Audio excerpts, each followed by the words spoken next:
राजधानी दिल्ली में ओम foundation charitable trust के संस्थापक व समाज सेवी रश्मि मल्होत्रा द्वारा सहज बोध जीवन सरल करे पुस्तक का विमोचन किया गया, जिसे विश्व हिंदू परिषद के राष्ट्रीय अध्यक्ष आलोक कुमार द्वारा विमोचित किया गया।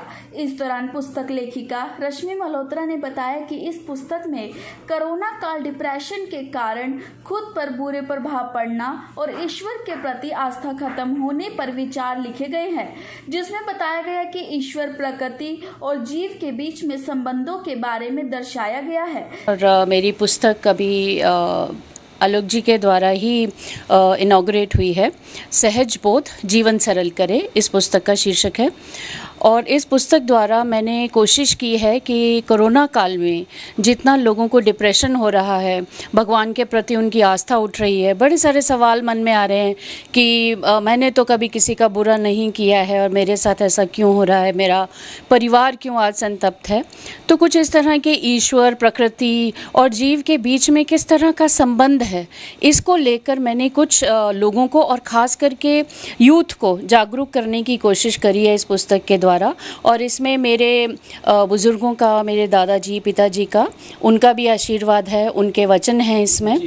तो मैं आज आलोक जी के पास आई हूँ और उन्हें पुस्तक भेंट की है। मैं जानना चाहूँगी कि आलोक जी को कैसा लगा।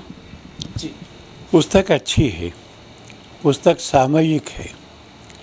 इस समय लोगों को जिसकी आवश्यकता है वो पूरा करती है। बहुत कठिन बातें कहने से काम चलेगा नहीं। कॉम्प्लेक्स उलझी हुई बातें, गीता में भी कहा है कि पुष्पिताम वाचम, वो ठीक नहीं रहता। सहजता से कहा जाए, क्योंकि भगवान से हमारा संबंध सहज ही है ना। हम कई बार कठिन कर लेते हैं, ऐसे व्रत करके जो निभते कठिनाई से।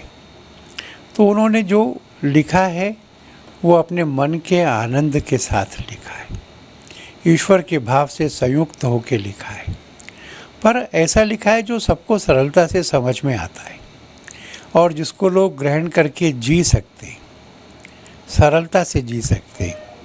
उस सहजता और सरलता के लिए इस पुस्तक को इस समय पर आने के लिए मैं रश्मि जी को साधुवाद देता हूँ और प्रतीक्षा करूँगा कि उनकी लेखनी और भी अनेक पुस्तकों को जन्म देगी। साथ ही विश्व हिंदू परिषद के राष्ट्रीय अध्यक्ष आलोक कुमार ने सहज बोध जीवन सरल करे पुस्तक की सराहना की और कहा कि आज की युवा पीढ़ी को ये पुस्तक जरूर पढ़नी चाहिए। Bureau report, Divya Delhi news. ताज़ा तरीन खबरों को जानने के लिए अभी टाइप करें दिव्य दिल्ली न्यूज। नीचे दिए गए सब्सक्राइब बटन को दबाएं और नोटिफिकेशन के लिए दिए गए बेल आइकन को क्लिक करें। हमारे वीडियोस को लाइक, शेयर और कमेंट करना ना भूलें।